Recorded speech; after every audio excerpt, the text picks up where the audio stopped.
Oh, one more thing. There you go. There you go. Good morning, everyone. Welcome to the Regional Wastewater Advisory Committee. I'd like to call the meeting to order for February 27th. And we'll go ahead and do the roll call. All right. Alejandra. Here. Anne Marie. Here. Claire. Yes, here. Eric. Here. Kirsten. Here. Matt. Here. Rob. He raised his hand. Gotcha. And Steve. Here. Right, we have a quorum. Great, excellent. I'm going to go ahead and do the virtual reminders, meeting reminders. Please mute your microphone. There's no feedback or background noises. If a committee member would like to speak or ask a question, use the raise your hand feature and remember to lower that hand when you're done with your question. When you're ready to speak, unmute and then mute afterwards. And as a reminder, audience members are only permitted to speak during the call to the audience unless they're called upon by the committee. And the meeting is being recorded to satisfy the open meeting law requirements. Great. Let's go ahead to the Pledge of Allegiance. I pledge allegiance to the flag of the United States of America and to the republic for which it stands, one nation, under God, indivisible, with liberty and justice for all. All right, and then we'll do the call to the audience. Do we have any audience members who would like to speak? Hearing none, we'll go ahead to the safety share. Any safety shares this morning? Anybody have an important safety share to keep us all safe? Jackson, did you have one? I always have a safety chair. I know you always do. But for this one, I'm just, we're finally through February, which is like the busiest tourist month in this area. With the gem and mineral shows wrapped up, the rodeo and rodeo parade is wrapped up. But we are getting into the nice weather and people are out more. So just be cautious when you're driving around, watch for pedestrians. It's amazing how many bicyclists and pedestrians incidents we've had in our community. So just a safety tip on, or safety reminder on driving. Drive defensively and be careful, and that's all I got. All right, anything else? I'll just add that, a lot of the cars now are quiet. And so you can be in a parking lot and you won't hear them, or they'll just go forward and you won't hear them. So just be aware that you may not hear other cars. Anything else from anybody? No? Okay, we'll go on to approval of the minutes. Did everybody have a chance to look at the minutes?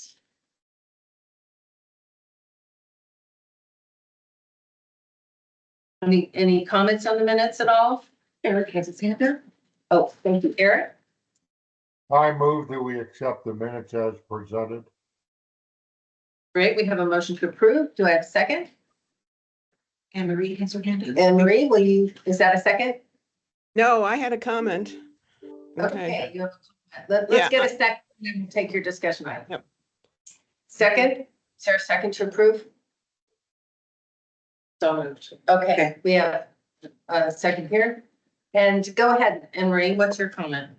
Under the minutes on page, I can't see the page number, but page 10 of 11, where it states that I informed the committee that in the past, public meetings immediately followed by closed meetings, and that's not what I said. What I said is that we'd hold the public meeting, then we'd close the public meeting, and then we'd have a committee meeting, not a closed committee meeting.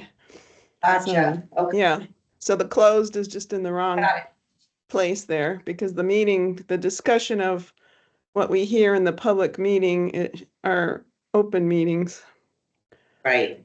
Okay. Perfect. I'll remove that word. Okay. Any other comments? Okay, we have a motion and a second. All those in favor? Say aye or raise your Aye. hand. Aye.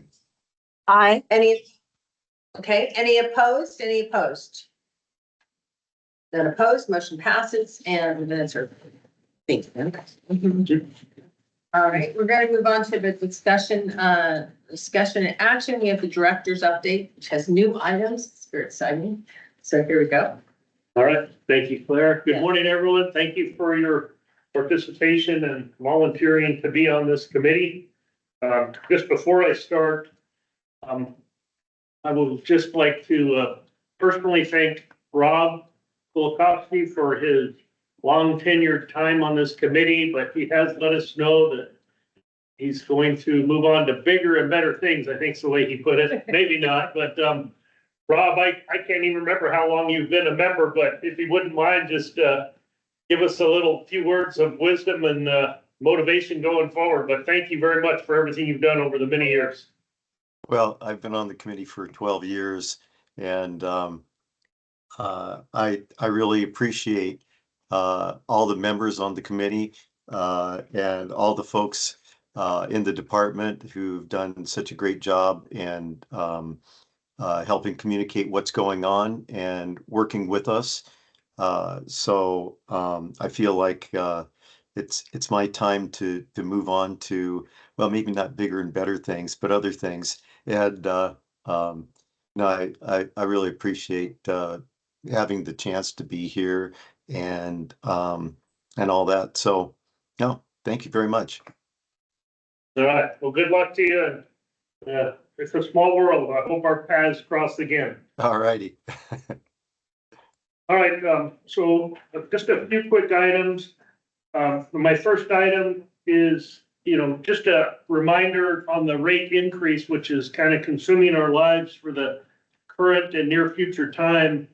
Jan Lesher did submit a memo, summarizing our intent and recommendation that will be before them, but before the Board of Supervisors before too long. So although, some of you have been interacting and discussing the topic with your respective board member that appointed you, formally, County Administrator did send a memo to them and let them know what's going on. So that's out there. Second of all, I just want to remind you all about our public meetings because in the past, we've it's been a long time. It's been 8 years almost since we've last had rate increase meetings. So we're all a little rusty and trying to make sure we dot our I's and cross our T's. But historically, we did do 2 public meetings. I think we did one in the morning, one in the afternoon, one at one place, one at another. And so we kind of set that up for March 7th and March 12th. March 7th will be out at the Kirk Bear Canyon Library, way out east on Tanque Verde. That's Friday, March 7th, 10:30 to 11:30. We hope to see people there, but it will be a hybrid meeting, so not only yourselves can continue participating as you do, the public will be able to do the same. So we'll see how things go. We will have some sandwiches out there for you all since it's kind of approaching lunchtime with that meeting, just as extra motivation. I know that's not what motivates you all to participate, but we will have something there. And then the second public meeting will be Wednesday, March 12th from 5 to 6. And that one will be also hybrid, but the in-place or in-person portion will be right here at the water campus where we're sitting right now. I won't tell you what the treat is for that meeting. And remember we did the beer competition when we were trying to get direct potable reuse going? No, I'm just kidding. We're not gonna have beer. Then you all would be here, I know. But the county administrator asked for a third public meeting because they wanted to make sure the south side actually had some coverage out there. So what we've elected to do is next month's meeting, the regular RWRAC meeting that is Thursday, March 27th, from 8 to 9, the first hour, we will be doing the same hybrid meeting like we are today, but the in-person portion will be held at the Abrams building that's over there on Country Club in Ajo, 3950 South Country Club from 8 to 9. And then immediately following the public hearing, then you'll break into the rest of your RWRAC meeting, and we're gonna try and keep the agenda pretty minimal, and probably, your major topic will be discussing and summarizing, the feedback from the 3 public meetings and, how you feel about what you heard and, wherever that discussion takes you, for any final actions or recommendations. So, I think, that will cover that one. If there's any questions on that, please let me know. Then, one other topic I wanted to bring up to this committee, as part of the same ordinance as the connection fee or wastewater utility fee, as we call it, there is an old portion of that provides discounts to developers, to builders, where they get some, I don't know, subsidy is the right word, but they get refunded or provided some funding back, discounts, as we call them, for their installing sewers. That's not the same as our, discounts is one thing, but we give credits. If you're a developer and you build a housing development way out in the edge of town, and you're putting in, let's say, an 8-inch line for your project, and we say, hey, no, stop, let's put in a 12-inch line. We give that developer credits because we're asking him to increase the size because of other things around there that may be going on or that help with our own planning and long-range preparation. So we would give credits for that. But the discounts, as far as we can tell, we inherited those when we picked up the sewer responsibility from the city of Tucson way back in the late 70s. And this has gone for a while. And, we finally been, looking closely at it for quite a while now. But because we are asking for rate increases now after 8 years, we said now is the time. We believe it's appropriate to sunset the discount program. We really don't have any justification of why we're doing it or why it even began. It's been lost in memoriam somewhere. So we are proposing as a third item of the, the rate increases of the user fee increase and a connection fee or wastewater utility fee increase and the sunsetting of these discounts, so that any discounts that are already issued, we will honor those through the life of the protocol. And any that are in process right now, we will include, but we will not accept any new discounts going forward after this approval date, if in fact, the board approves all these actions. But it was a third item that went out on public notice, and it's not one we really talked about. So I just thought I should at least mention it in my update. In the past, I don't know, maybe 5 or 6 years, I think maybe we issued about $1.2 million worth of discounts. So on average, a little over $200,000 a year. And really without understanding or believing there's a real justification for it, we're asking for increase. So why are we giving away a couple of $100,000 a year? So, we'll be having discussions with the stakeholders like SABA, MPA, and others that are more developer and builder oriented, and go through that with them. And we've already issued letters to them. But this is just an FYI. And if you decide you want to discuss that any, you're welcome to. And my expert, Jaime Rivera, is here to answer all those questions. But anyway, that was that topic. Can I ask you a question? Is this a topic that might come up at the public hearings? It could, because it's public notice that we're sunsetting those.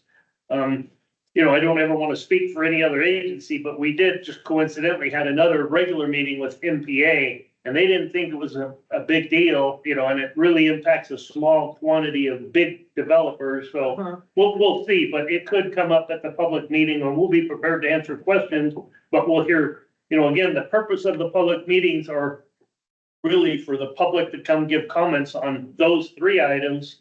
And they may be good, they may be bad, or they may not be at all. But you guys will take what you hear and then make whatever action or recommendation afterwards. Okay, All right? thank you. All right? Any other questions? I got a couple more. I just wanted to let you know that we have been working on a PowerPoint presentation for the public meeting, wherever I put it here. Bear with me. And just to summarize, I'm not gonna go through each slide. I'm just gonna tell you basically what we're presenting, from the department. I have several slides, but they'll be quick and, we'll talk about our mission. What kind of, the infrastructure that we're responsible for. We'll show our budget history. We'll show our current budget and what the money is spent on, how it's broken down, a nice little pie chart. We also will be showing a number of slides like personnel services and, wages and benefits are a big part of our budget. And we're going to show how those costs have, especially in more recent times, they've risen, but the number of employees has decreased or towards the end stayed the same. But we show ultimately in general a decrease in personnel and an increase in cost because of, like the inflation or the fact that the county has raised wages, in recent times. We do the same for chemicals. We show that our chemical usage is about the same. There is one increase in next year because we're putting in 2 more odor control sites. And so we have to add more chemicals for those 2 odor control sites. But in general, you see a very consistent usage of chemicals and a pretty good increase in the cost of chemicals because the unit cost for inflation has gone up. So we'll show that one and talk about it. Do the same with electricity in that arena. And professional services too. So all those will come up. We'll show a slide that just shows what inflation has been. It's a, consumer price index type slide. We'll show what our revenues have been and, the formula and the, how it's been flat for the past 8 years. But here are the increases and the impact. We also have a little comparison of other jurisdictions and what the sewer rates are. So we can kind of show that, we're below the national average and we're pretty competitive in the state of Arizona, but, all things we'll talk about. We also are just going to touch on the SOS program, the sewer outreach subsidy. And that's where we have a program for low income. And typically anytime we've looked at rate increases, we always take a look at our sewer outreach program. And we don't have any hard, firm, fast, we can show what the program's been doing, how much use it has, how many participants, what kind of dollars. But we're working closely with the city of Tucson or Tucson Water because right now we're aligned and we want to stay aligned so we don't create a lot of extra work or confusion. And so we've been having those discussions. And one thing just in general, just for this committee, we're looking at, right now the sewer subsidy has 3 levels. If you're at the 100% of the federal poverty level, you get a 75% discount.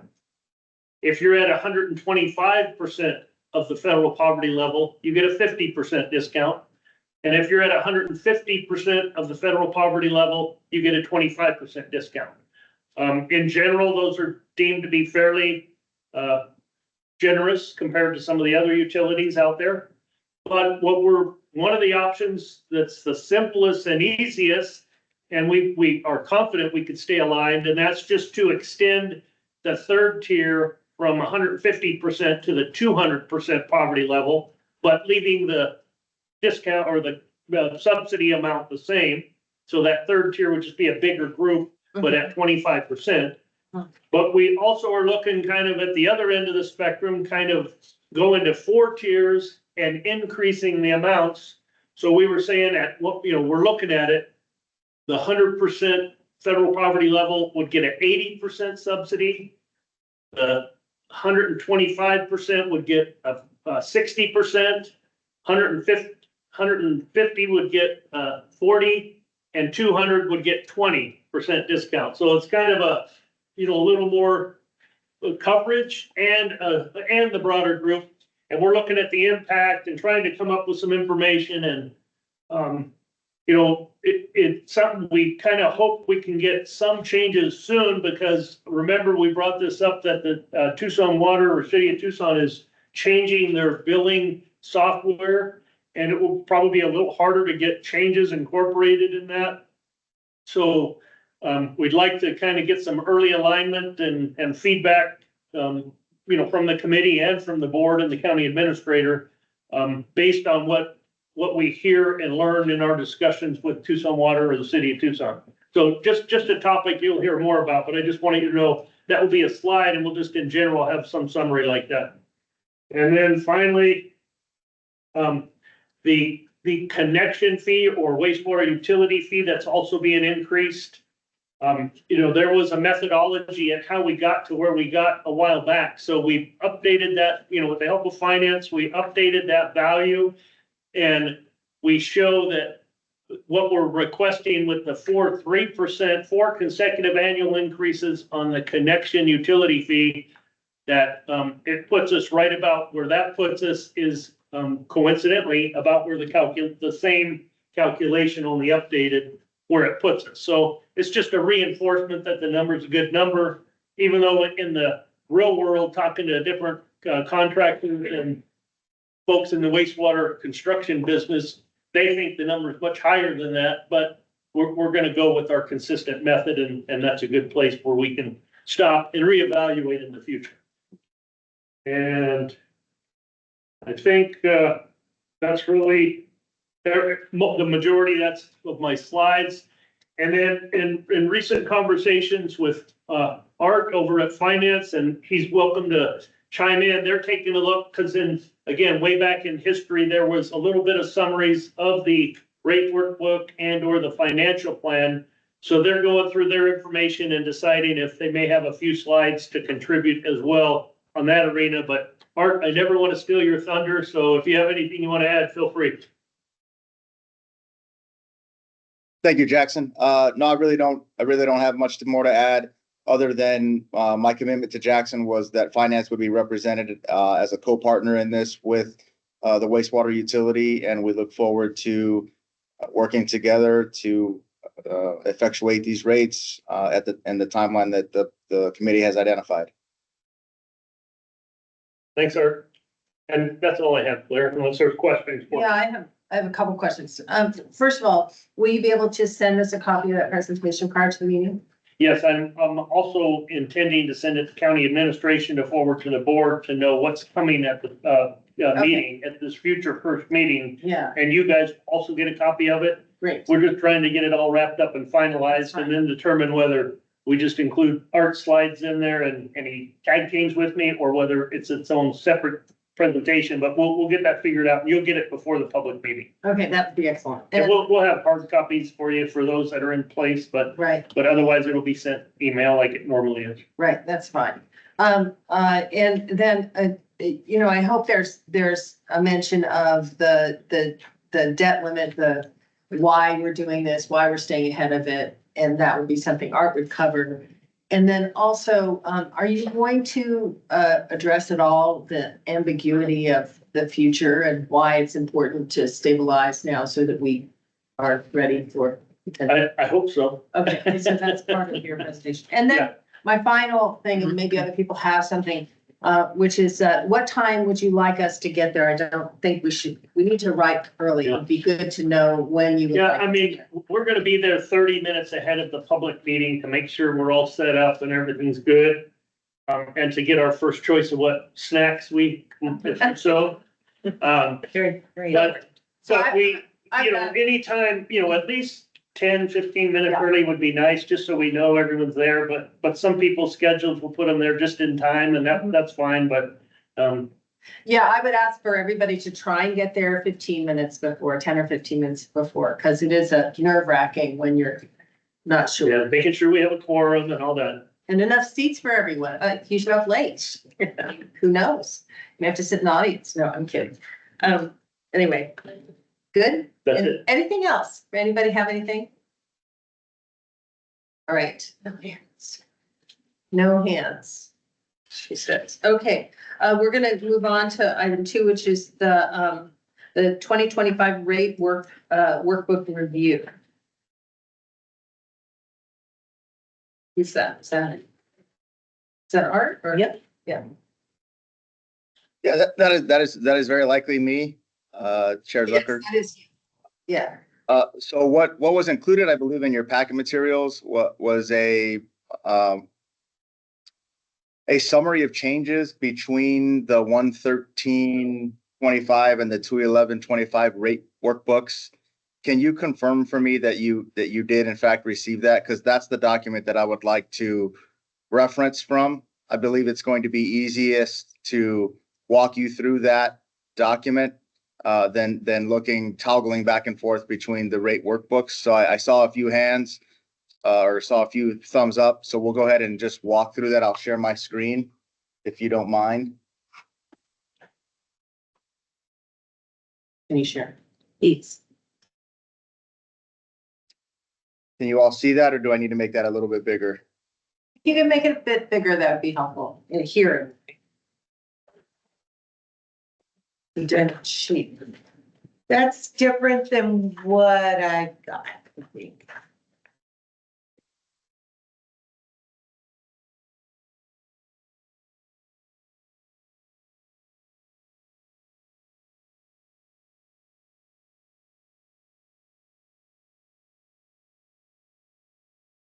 Are you checking on that? Yeah, what we have, and you can't see it from here, but we have the normal rate workbook that has the the fiscal years, and it has the 1.03 and 3% and 1.75. You have the regular weight book? Yes, yeah, we do. So Okay. I Well, sent everybody the summary. I sent everybody the summary on Monday. The one that Okay. is showing.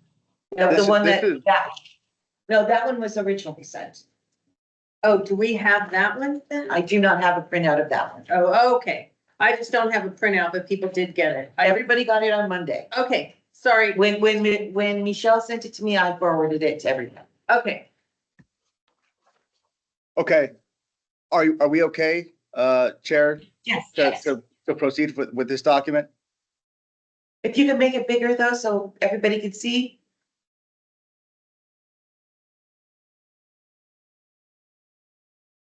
That should be good. That's good. Okay, so what we did here is we put together, and this really came out of the conversation from the RWRAC Finance Subcommittee. I'm losing my dates on when that was. I think it was last week.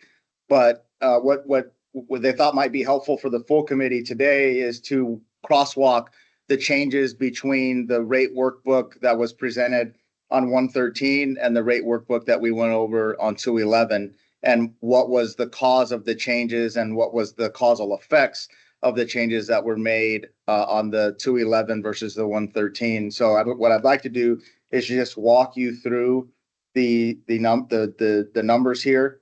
On the left side of the screen, you'll have the November forecast on the 113 summary, and then you'll have the difference between the November forecast and the December forecast, along with the notes on the material changes to that forecast. If we can walk you down the first line item where there's a note in terms of total interest, that was increased due to a trend on investment earnings. It's just a pure calculation based on our investment earnings wherever those investments reside. My guess is the large portion of them are with LGIP. On the O&M side of between the November forecast and the December forecast, there was a small decrease due to vacancy savings that the department is seeing within their operation and maintenance costs, which includes personnel. Net revenues here, there's a small increase due to the net impact of the increased revenue mentioned on the investment earnings and the decreased expense on the vacant due to the vacancy savings. Debt service payments stayed the same. So you can see here there's a slight uptick in the rating agency ratio when compared to the November forecast to the December forecast. And that's really a result of the increase in the revenues combined with the decrease in the expenses between the December forecast and the November forecast. We also, that impact also carries forward down to our ending unrestricted cash balance at the bottom of the 81.9 versus the 83.1 in the forecast. And the other thing I'll point out here is these numbers will continue to change as our forecasts change, throughout the year.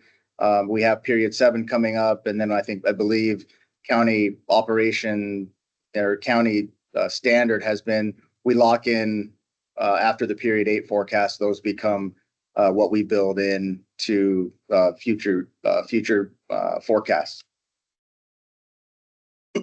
So I'll pause there for any questions related to that, the forecast between November and December. And if there aren't any questions, I'll take you over to what changed in the budget iteration, because that was another question that came up at our last RWRAC Finance Subcommittee meeting. What changes did the impact in the budget have? Because as I will take you back to our January meeting, there was some question about whether the budget numbers had been included. They had not been at that time, but this iteration does include the budget changes that Jackson and his team submitted in conjunction with the budget deadlines that were in early January. So I'll pause there, Chair, and ask for questions on that. Otherwise, I'll move to the second half of the screen. Are there any questions from anybody about this? We have any hands up? No hands up. Any questions here? No? All right, I think you can go ahead and move on to the other item. Okay. So on the right-hand side of the screen now, we'll take you through the requested budget numbers from 113, the rate workbook on 113, and the requested budget on the rate workbook on 211, and we'll sort of do the same sort of crosswalk.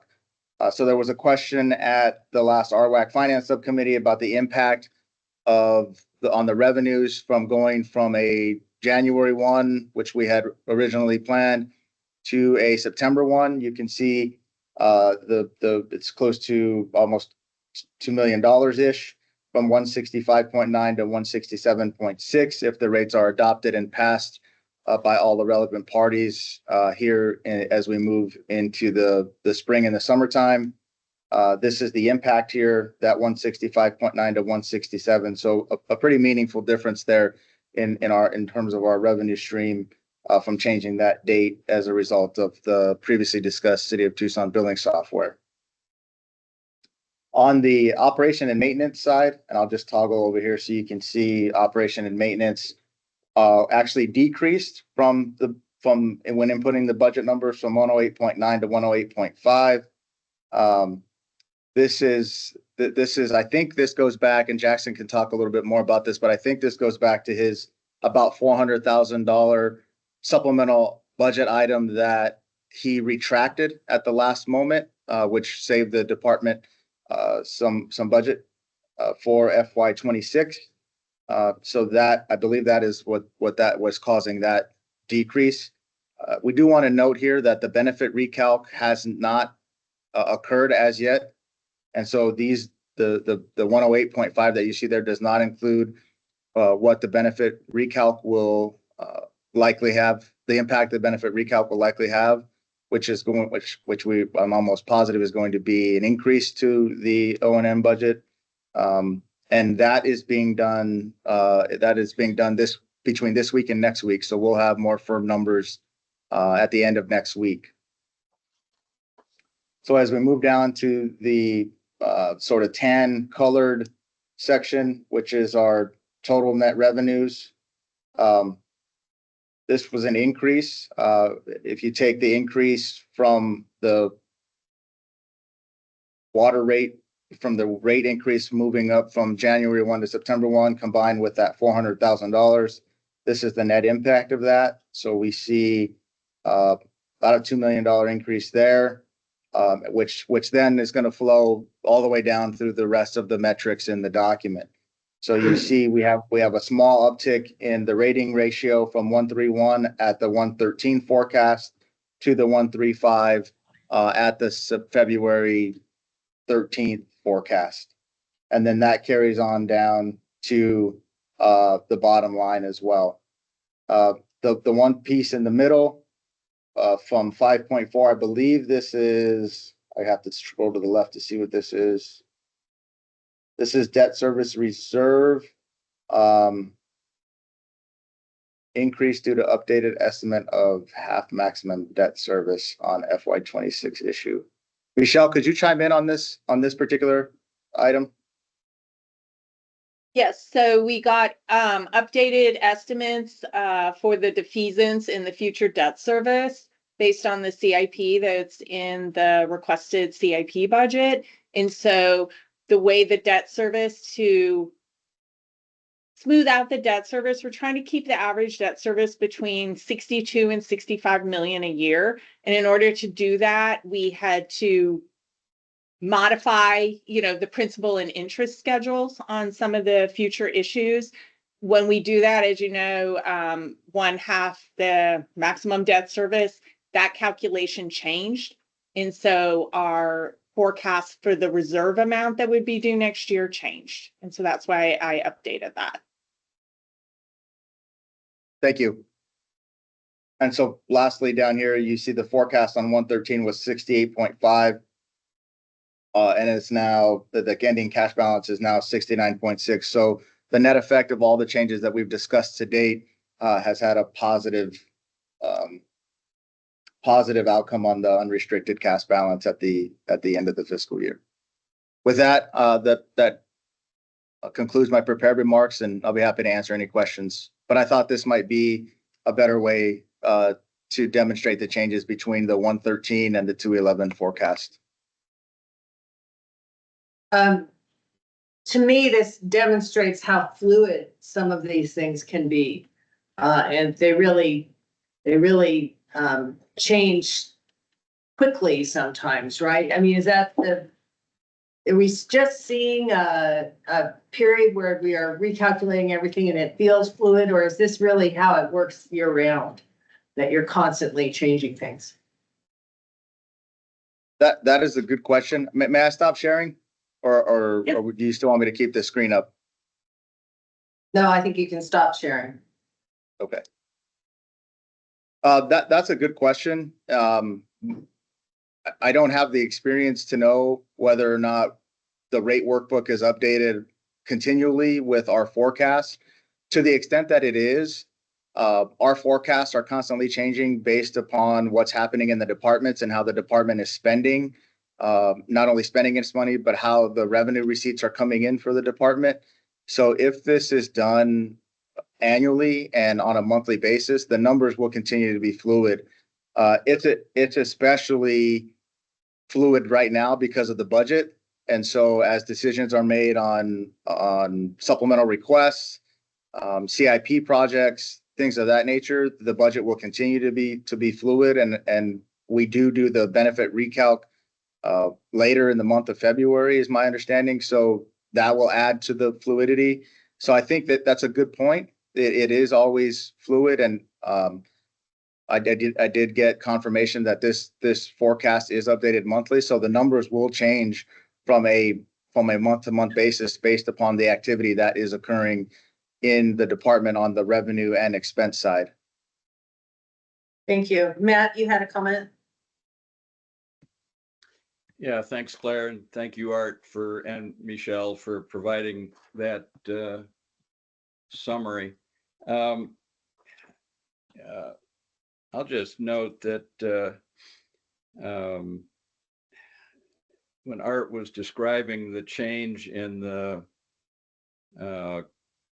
agency rating ratio, he referred to it as a small increase from the 1.31 to 1.35. I view that as a big increase. And when we're targeting 1.3 ratio as a minimum, as a floor for our planning, 1.35 is halfway to 1.4. So it just, to me, seems like an excessive result, although I do acknowledge that things like the benefits recalc will create a further change to that and perhaps bring it down somewhat. And then hand in hand with that, the bottom line there, the 69, almost $70 million ending unrestricted cash balance. I mean, our goal there is 50 million. And so to me, that seems an excessive result as well. I don't know that further comments needed, but it's okay. I just wanted to kind of go on the record as sharing my own personal views of the result of applying the projected rate increases to the budget request and other circumstances that are developing in the department's financial management. Thank you, Matt. We have another comment from Kirsten. I would just like to commend Art. Thank you very much for quickly, since our last meeting, getting this side-by-side comparison. I think it really does help us further understand kind of the moving parts, but I just want to bring up, since we're just generally discussing the rate, a piece that we had touched on in our finance subcommittee last week. And I'd like the director to kind of explain kind of what we were talking about. I think if I'm adding correctly, we're talking about a 3% the first year, 1.75 in the following years, which adds up to about an 8% increase over the years, more or less, something like that. I will also add, I don't think my colleague, Craig Canizera, was online today, but he brought to my attention and Matt Hines' office attention that there's a really good article that nationally rates have increased 24% in the last 5 years on average across the US, which I found very interesting. So the fact that we're only talking about 8% here, I think we just should bookmark that as a data point. But I'd like the director to touch on what does 3% equate to for your average residential sewer user, and 8%, and we were talking about cups of coffee. So if you could, I think that's a good analogy for the bigger group to hear, as well as potentially in our public meetings to capture. It's good point, Kristen. It is sometimes important to kind of put it into a relative basis. We're talking a lot of millions and millions of dollars and percentages, but what does that mean to the typical, residential customers make up the lion's share of our customer base? With the 3% increase in, September, which is the likely, September 1st type of timeframe, they would see about a $1 a month increase on their bill. So it's a $1 a month increase at 3%. And then, if you look at the others, it's less than $1 at 1.75, but when you collectively take it, it's another $1.50, over the next 3 years. The next 3 years, I think I did that math, and I think it was 60 cents, because I think in that committee meeting, you were saying your average sewer user, and I thought this was fascinating. Residential sewer user used to pay $40 or so, like $35, $40 a month. And then because of the volumes you were saying have gone down, that it is now closer to the, I don't know if you said maybe $33, $34. And so they're actually paying less than they were a few years ago. And so this $1 or $2 that you'd be collecting is kind of just getting it back to where it was. And I think that those relative terms are very good for us understanding. We're talking a couple bucks that the residential sewers were, sewer users were paying 5 years ago anyway.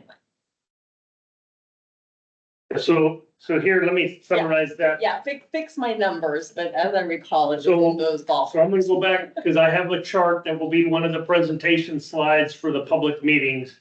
But basically, let's start with 2015. The average sewer bill was $37.30 a month. Then on June of 2017, 2 years past that date, that was our last increase, the 3% increase. The sewer bill went up to $38.41. And that's basically what the average has been up until last year.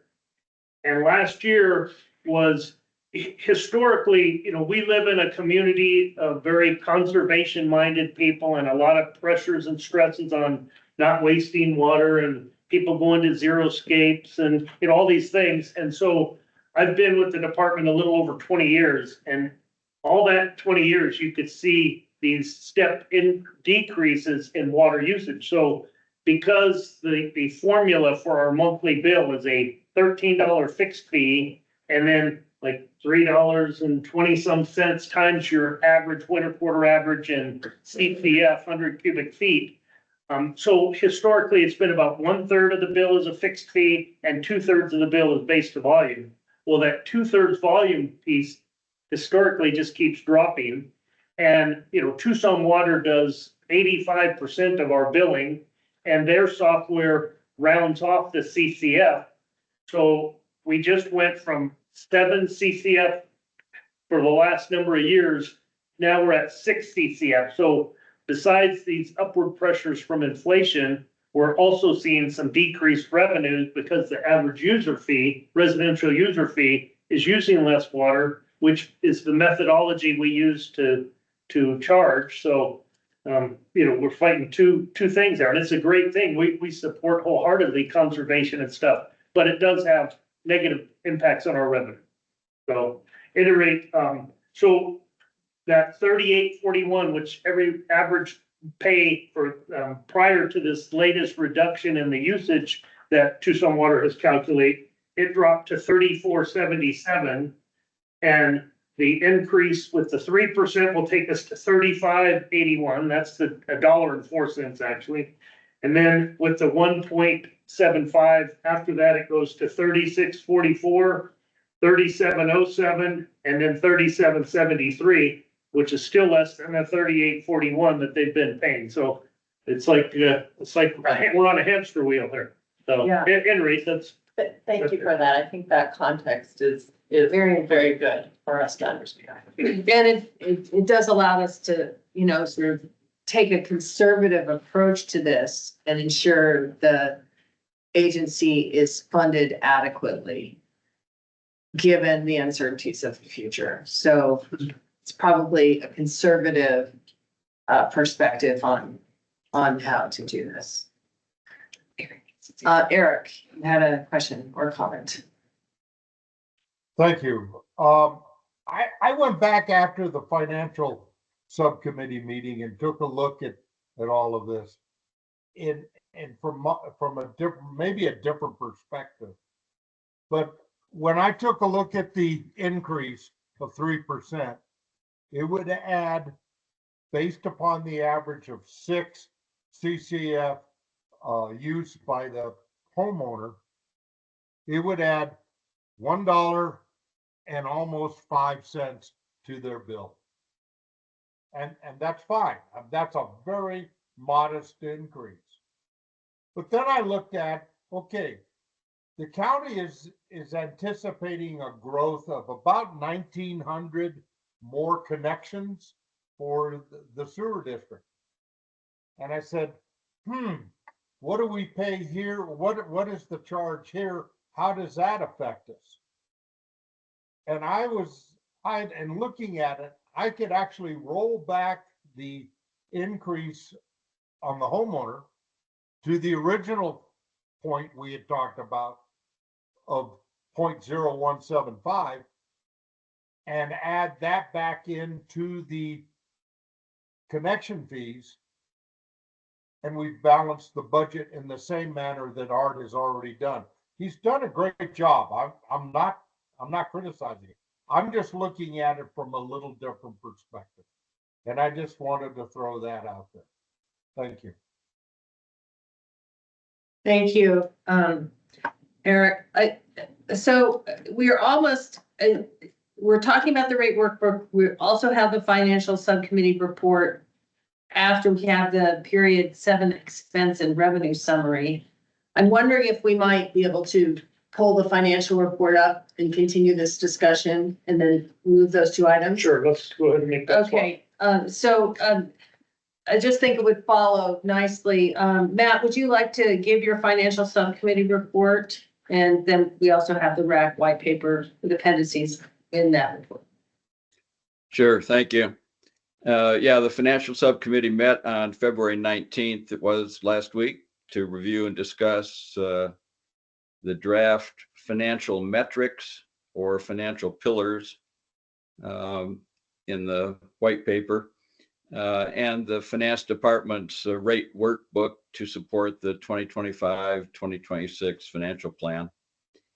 After discussing the financial pillars white paper during 4 prior subcommittee meetings and still requiring more work in the view of a minority of the subcommittee, we approved for the full committee's consideration and use the draft included in your packets for this meeting.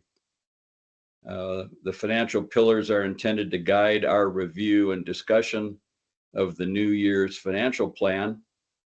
And the basis for the financial plan is the finance department's rate workbook, which was also in your packets for today.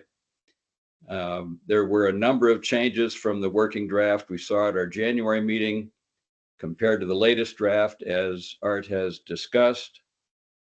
The changes were developed, again, as you heard, after the department's, the wastewater department's budget was submitted. And since the subcommittee concluded that since the latest workbook was used to support and justify the rate increase that, as Jackson earlier alluded, was transmitted by the county administrator to the board, we felt it was appropriate to move it forward to this committee as presented at our subcommittee. So, and now we're talking about it. I don't believe there's an action item associated with this, but is there? I don't think so. No. So, but this is for everybody's consideration and discussion. So does anybody have any comments? I mean, I would like to say there's been a huge amount of work done in this financial subcommittee and by the county staff, and the conversations have been robust and interesting. So I do feel that we've been very thorough in approaching this topic. But is there additional conversation or comment that anybody would like to make with regard to the white paper or any of this other information? Any questions before the public hearing? Yes. I just like you, I would like to thank Art and the financial staff from the county for stepping through the process and getting us this white paper.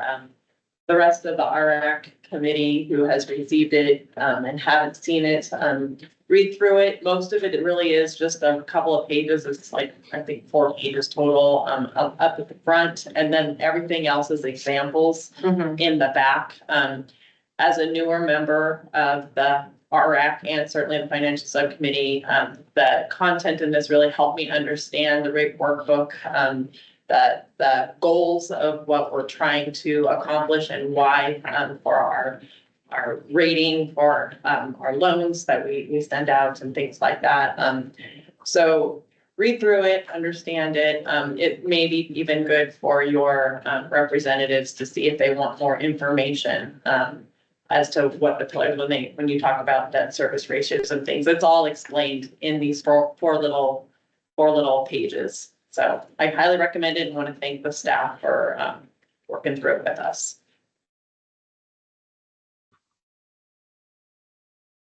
Any other comments? Yes, Art. Thank you. I just wanted to say it's our pleasure to assist. And we certainly appreciate the partnership and the collaboration of the full RWRAC and the finance subcommittee. And we look forward to working with you as this process moves towards rate adoption. And I did also want to note, we did have initial conversations with our financial advisor, and we are planning a presentation later in the early part of the fall. So really appreciate the partnership and the collaboration, and we look forward to continuing that as we move forward. Yes, I thank you very much for mentioning that. One of the outcomes of our last financial subcommittee meeting was wanting to delve a bit deeper into a couple of items, and Art is going to put that together for the fall. We wanted to take it out of this process because we're really, the ball's rolling at this point. We don't want to derail anything, but we do want to continue to be, looking at this carefully and considering all the factors. So any other comments or thoughts? All right. Thank you so much, everybody. And it's been a really good process. Let's move to the 2025, the period 7 expense and revenue. And Isai, are you there to present to us? Yes, good morning. Yes, I do. Let me share my screen and we'll go over the information. Excellent. Hope everyone can see my screen. Yeah. So it's Can about, you make it a bit bigger? Yep. Thank you. doesn't work. Excellent. So for about period 7 and then January 31st, we do have some changes. As you can see, we have what's called a revised budget. We had to make transfer funds from our personnel services to our capital equipment for the sum of 300,000. So you can see the adopted budget went down 300,000 from 36.3 to 36 million. You can see the increase here in capital from 2.2 to 2.5 million. The overall total all expenses, not including the contrast, is still 104.8, and the revised still 104.8. We had to make the transfer to cover some expenses of some capital equipment that were needed for the department. Total, the actual expense is 55.6 million. Let me just interrupt on that capital equipment. It was because of last year's purchased capital equipment. Some of it did not arrive before the end of the fiscal year. Correct. And so it had to be paid for in the next year's budget. So, it was a timing of last year's budgeted funds didn't get here in time because of long lead time on some of those supply chain issues. So just, it wasn't like we needed something else. It was just, we had already made our budget and moved forward, and then the items came in late and we had to pay for them. Exactly. So our projection is 103.7, giving us a variance of about 1.1 million. And we scroll down to the total O&M expenses, including contrast, depreciation, and debt services. The adopted is 103.4. And we can see the revised as well, 103.4. Nothing changed to the same. The actuals are 97.3, giving us a projection of 180.9, giving us a variance of about 2.4 million. We scroll down to the revenue, 199 million, the revised, nothing changed here, stayed the same, 199. Our actuals as of today, 108, and we're projecting 201.5, giving us a variance of about 2.4 million. Our ratio budgeted 1.32. Our ratio for period 7, unfortunately, the data was we received it kind of late, and we're trying to give the majority of the report out, but we'll have this data for you on period 8. Okay. Thank you. Thank you very much. Okay. All right. Any questions? Yes, we have Matt. Matt has a question. Go ahead, Matt. So on your last comment, I didn't quite get what information wasn't available and is still coming. Your the rating HC ratio. Normally we get our data we get to forecast and analyze it. Due to the growing pains of the new ERP system, we received the actuals data kind of late in the game. So we had to try to analyze as fast as we could to give the report for the RWRAC to be presented to you folks, but we did not get a chance to calculate the reading ratio. But we'll get that out to you here for next period. So that's not something we can just look at the numbers in this chart and be able to calculate? No, unfortunately not. Okay, the line that's capital contributions is showing nothing in the actual revenues and straight line forecast, but yet we're still projecting the 13 million. So has nothing yet been received in capital contributions? Correct. Nothing that has been registered yet. We haven't received. Normally we get that towards the end of the fiscal year.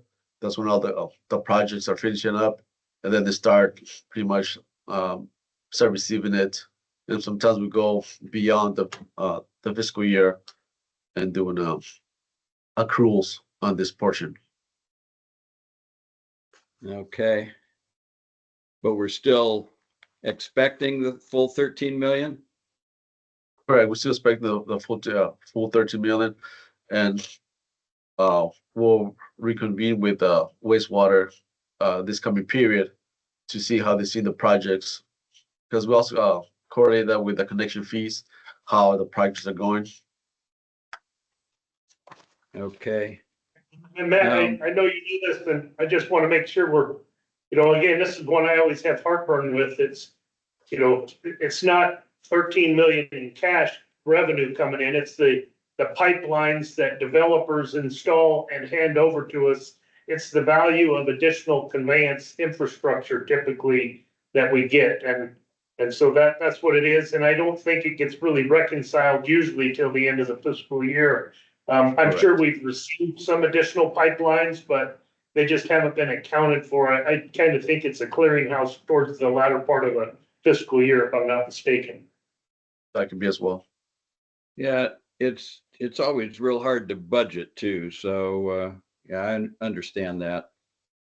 So looking at the kind of the bottom lines here, on the expenses side, we're coming in 2.5 million under budget, right?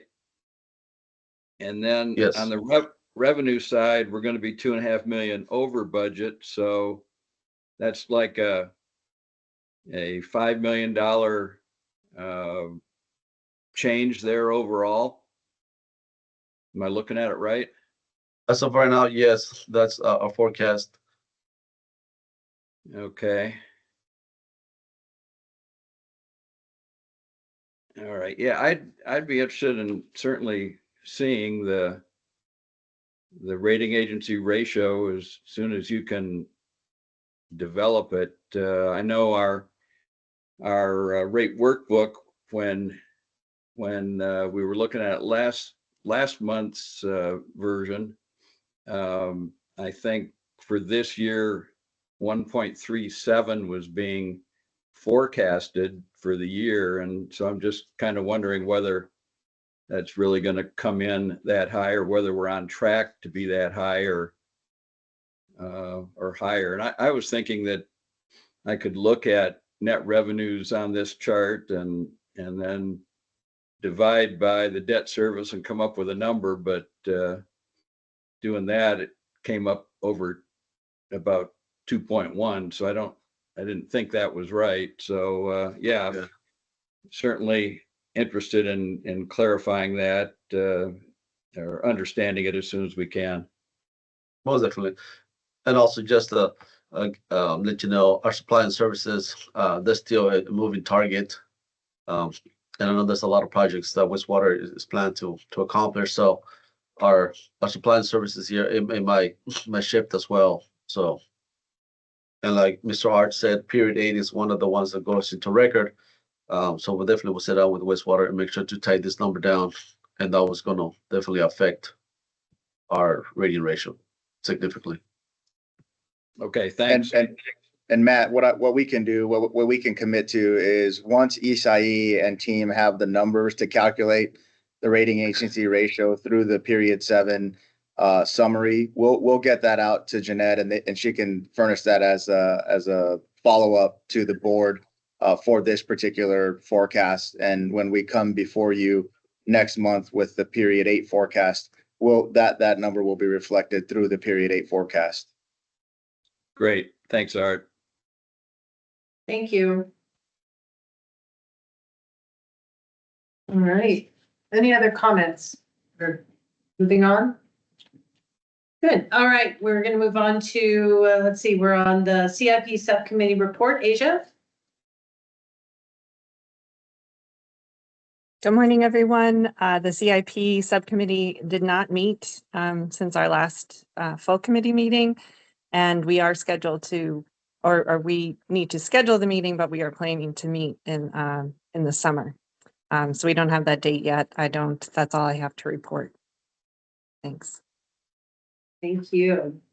All right, Citizen Water Advisory Committee is Alan? Alan is not here. Okay. Is anybody able to provide him? See, I don't know, I see Beth Scully on the phone. I don't know if she is able to give an update, but just any outreach for anybody that might have that information.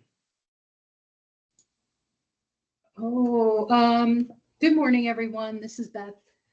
I don't think I have any updates for the CWAC. Thanks, Beth. That's fine, thanks. I'm losing track of time here. I know that we did go on a tour of the Sharp facility. Yes. Yeah, with the committee. So we did some field trip last month. Thank you. Mhm. All right. Thanks very much. All right, future agenda items. Any future agenda items? Sewer outreach subsidy will obviously be one of those items. Okay. And then, the item for September needs to go on. And, anything else? We're going to see so much of each other the next month. We're just gonna be like best buds.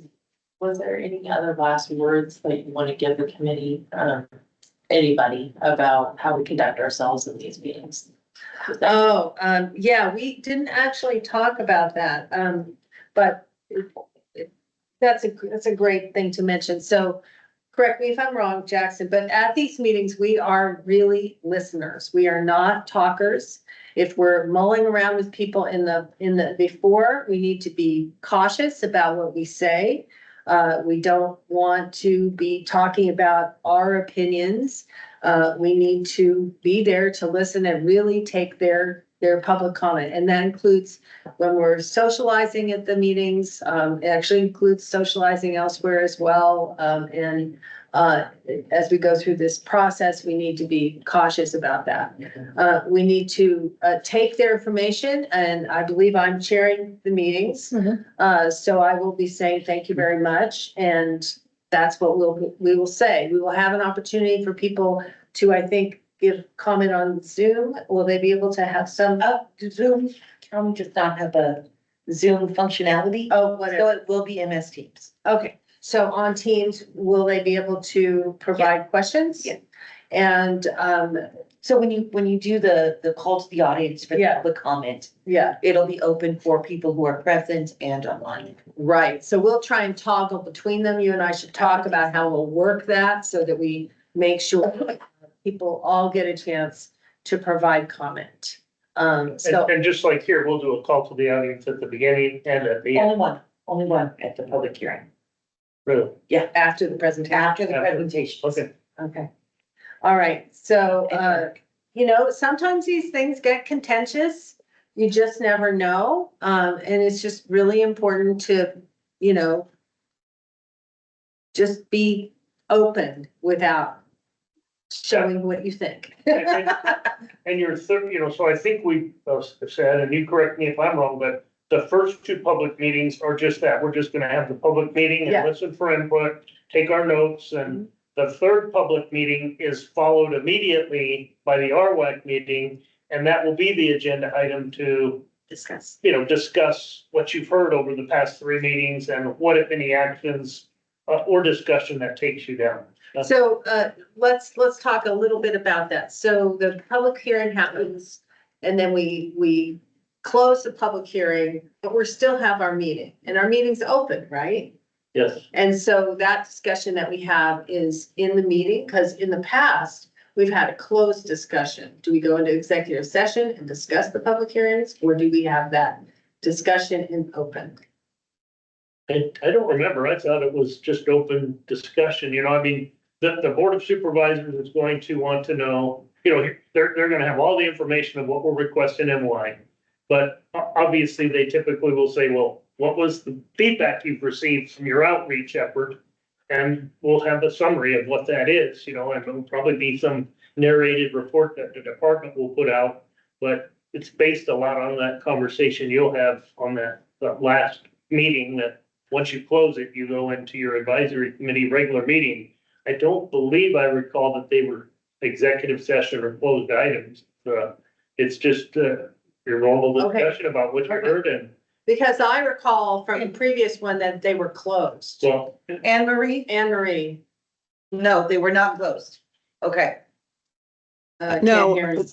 the years I've been on the committee, we've never had a closed meeting after the public hearings. We've always had them open, so actually the attendees to the public hearing often stay for the meeting to hear our discussions and any action we take, so. Okay, that's good information. but I did think we were doing it at the first two. We're just doing it public, only at the third meeting is when you're having advisory. Only the third meeting is. I understand. Okay, you wanna go to third? Eric? Yeah, I'd like a point of clarification. The committee is a committee that meets, our committee here meets and provides our recommendation. Are we really providing it to the Board of Supervisors, or are we providing it to the same people, but as the sewer board? Because if I understood correctly, the Board of Supervisors also sits as the Board of Directors for the sewer department or sewer district. And therefore, you're really providing the recommendation for a rate increase to the Board of Directors for the sewer district, who then pass it on to the Board of Supervisors. One and the same. I don't think so. No. We're all shaking our heads here. We don't seem to think that that is the case. It okay. just goes to the Board of Supervisors. And The Board of Supervisors is the Board of Directors for the wastewater sewer, wastewater department. So, yeah, I think you said that they're one and the same. So, yeah, of this 13-person committee, each board member appointed 2, so that's 10. And then there's 3 at-large positions for the 13. And, right now, with where we are today, this committee, voted on recommending the proposed budget and rate increases. But come that third meeting on March 27th, if you had some, different feedback, public comment that could cause you to change your mind, you can vote to say, hey, we're changing our mind. We don't want a rate increase. That's a board discussion, a committee discussion, and you can write another letter, just like the one, Claire, that you just signed recently, that would go to the Board of Supervisors. Or you could say, hey, we sat through 3 public meetings and, heard a mixed array of comments, but we didn't hear anything that causes us to change our opinion, and we're still endorsing or supporting or recommending the rate increases. Or, again, I'm not telling you what to do. I'm just telling you that's typically how it would work. Marla, did you have any comment to add? I think Jackson covered it, but yes, the wastewater department is a department of Pima County. We are not our own sewer district. We don't have our own board. If you go to the board meetings or listen to the board meetings, flood control is their own district. So sometimes the board will conduct a meeting as board for the flood control district. But we are simply a department of Pima County and governed by Pima County Board of Directors. We're one of the favorite departments of Pima County, but. That's right. We are not our own separate district. All right, that's great discussion. Other comments on this public hearing that we need to discuss before we show up? Claire, you said maybe it might get contentious, so maybe are we gonna have any like security, like an officer or something like that? No, I think at most it would probably just get, raised voices and stuff. Okay. If somebody gets out of hand, I will put a sandwich in their mouth. I don't I like that anticipate anything like that. Yeah, but- no. But it's just to be aware that sometimes people get very heartfelt and it can come off as anger or frustration, and it happens. People are people. And the Board of Supervisors meetings have a lot of people that have a lot of anger, it seems, and they do speak pretty abruptly. We will have a time limit. It's a 3-minute time limit. And so, and that's what they'll get. And just, we did make the public meetings 1 hour, but if we have a very well attended or participated in meeting from online or otherwise, to give people their time to talk, which you could shorten it to 2 minutes if you wanted, if there was that many, but you can extend the meeting at that time. But we didn't want to say a 2-hour public meeting, because then we have to stay there for 2 hours, even if no one is there. That's right. So by saying an hour, we still may not have anyone show up, and we're gonna eat those sandwiches quick, and we don't have to talk too much, but we just want to make sure that, because people may not come right at the start of the meeting, they may come later, and they still have that chance to talk, but we can extend it, but we have to stay there for that 1 hour time. Right, we have to stay there entire time frame. All right, and it's very important we have a quorum, so it's really important people come. So, hope. And like Eric said, he can attend virtually, if that's your only option, please attend virtually, but if you can, please come in person. It shows support. Yeah.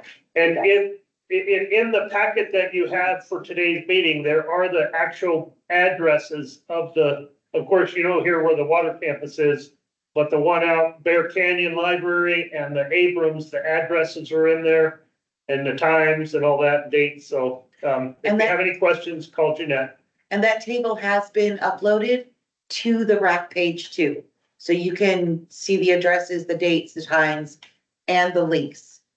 So it's all up there already. It's good to know.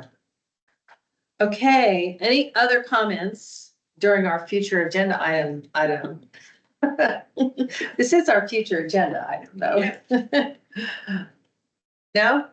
All right, I'll follow with a call to the audience. Any audience members like to speak?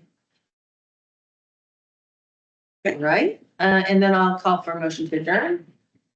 I make a motion to adjourn, Scott Oldendorf. Do I have a second? I'll second. And any discussion? Thank you all. Hearing none, all in favor to adjourn? Aye. Any opposed? Thanks again, Rob. Hey, thank you. Hey, Thank you, Ryan. guys. Thanks, Rob. Bye. Thanks, Claire. Thanks, everybody. Bye. Great. Jackson. Okay, so at the meeting.